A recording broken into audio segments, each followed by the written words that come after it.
राधे राधे, हरे कृष्णा। आज बात करेंगे भगवत गीता में अध्याय 2 के 70वें श्लोक की, जो कि इस प्रकार है। आपूर्यमाणा अचल प्रतिष्ठम समुद्रमापः प्रविशन्ति यदत्तवा तदत्त कामायं प्रविशान्ति सर्वे स शांति अपोनीति न कामकामी। अर्थात जिस प्रकार से समुद्र उसमें निरंतर मिलने वाली नदियों के जल के प्रवाह से विक्षुब्ध नहीं होता, उसी प्रकार से ज्ञानी अपने चारों ओर इंद्रियों के विषयों के आवेग के पश्चात भी शांत रहता है, न कि उस मनुष्य की भांति जो कामनाओं को तुष्ट करने के प्रयास में लगा रहता है। कृष्ण यहाँ पर कहते हैं तदत्त कामा यम प्रविशान्ति सर्वे। कृष्ण यहाँ पर स्थित प्रज्ञा के लिए कहते हैं। जो स्थित प्रज्ञा है वो कैसा व्यक्ति है? जो विचलित नहीं होता, जो काम के लगातार आवेग के पश्चात भी शांति नहीं खोता। काम का अर्थ इच्छाओं से है, जो एक के बाद एक मन में प्रवेश करती हैं। इच्छाएं किस प्रकार होती हैं? एक इच्छा आती है, उसकी पूर्ति होते ही दूसरी इच्छा पहले ही मन में आ जाती है। इसी को काम का आवेग कहते हैं। और जो स्थित प्रज्ञ मनुष्य होता है वो इस आवेग में भी शांति से रहता है। स्थित प्रज्ञा या मुनि ऐसे आवेग से परेशान नहीं होते। अपुण्यमाणः अचला प्रतिष्ठम समुद्रमापः प्रविशान्ति यदत्तवा। यहाँ पर समुद्र की चर्चा की गई है। समुद्र प्रविशान्ति, समुद्र में बहुत सी नदियाँ प्रवेश करती हैं, परंतु समुद्र की आदत कैसी होती है? अपुण्यमाण अचला, कितनी नदियाँ उसमें समा जाएं, समायोजित हो जाएं, परंतु उसमें कोई भी विक्षुब्धि नहीं आती है, वह अचल रहता है। ठीक इसी प्रकार जो इंद्रियों को इच्छाओं के आवेग में भी शांत रख पाता है, वह व्यक्ति ही शांति को प्राप्त कर सकता है।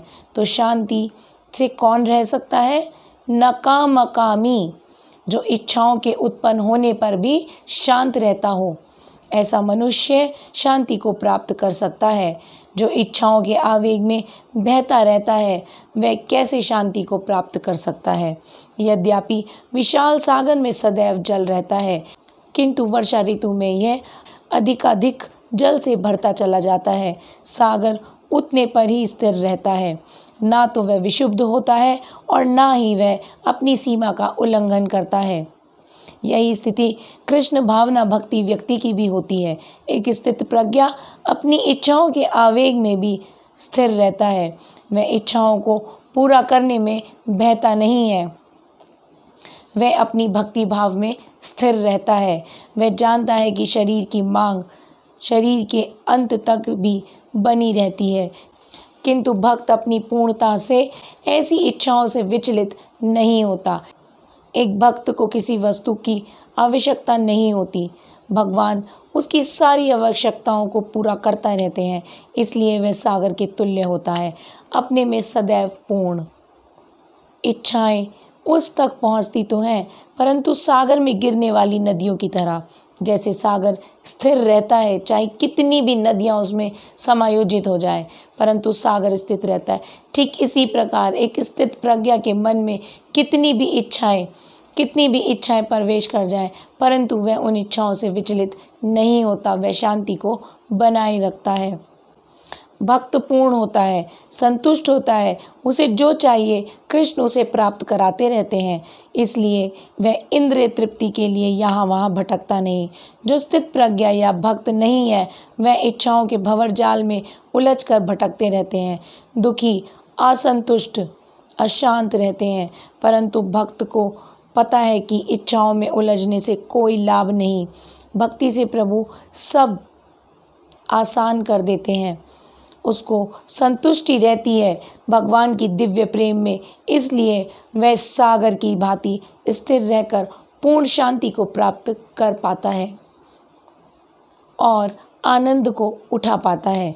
उदाहरण के लिए आप कहीं गए हैं, जहाँ विभिन्न प्रकार के भोजन बने हैं और आपका पेट पूर्णतः भर चुका है, उसके उपरांत भी आप ज़्यादा ही खा चुके हैं, उसके बाद भी कोई आपकी पसंद की वस्तु आपको बोले कि आप थोड़ा सा ले लीजिए, थोड़ा तो खा लीजिए, तो आप कहेंगे कि नहीं, मेरी संतुष्टि हो चुकी है और अब मैं इससे ज़्यादा नहीं खा सकता।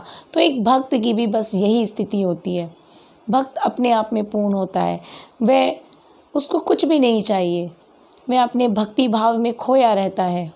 चैतन्य चरितमृत में लिखा है, कृष्ण भक्त निष्कामः अतएव शांतः भुक्ति मुक्ति सिद्धि कामी सकल ही अशांतः। कृष्ण भक्त निष्कामी होते हैं, उसकी कोई इच्छा नहीं होती, होती भी है तो एक ही कि वह कृष्ण की सेवा में निरंतर लगा रहे। भुक्ति मुक्ति सिद्धि कामी अर्थात वो लोग जो मुक्ति की सीमा तक इच्छाओं की पूर्ति करना चाहते हैं। फिर भौतिक सफलताओं का क्या कहना, उन्हें कभी शांति नहीं मिल पाती।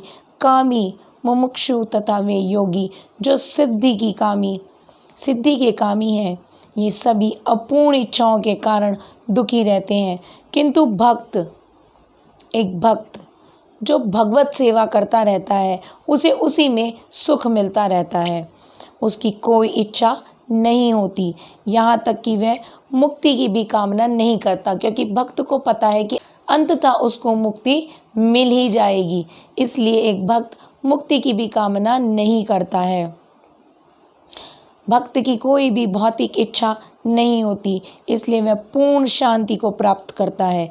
इच्छाओं का शून्य होना क्या होता है, कैसे होता है, इस प्रश्न के उत्तर को कृष्ण ने इससे आगे के श्लोक में समझाया है, जो कि हम कल देखेंगे। इसी के साथ राधे राधे, हरे कृष्णा, हरि बोल।